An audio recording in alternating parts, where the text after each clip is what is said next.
కొడుకులకెళ్ళి ఎట్లా తప్పించుకుందరమ్మా మరారా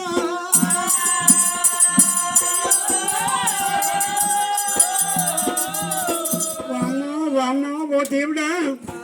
ఓ నారాయణ ఓ అమ్మ నా కొంగు పట్టేటట్టు లేడే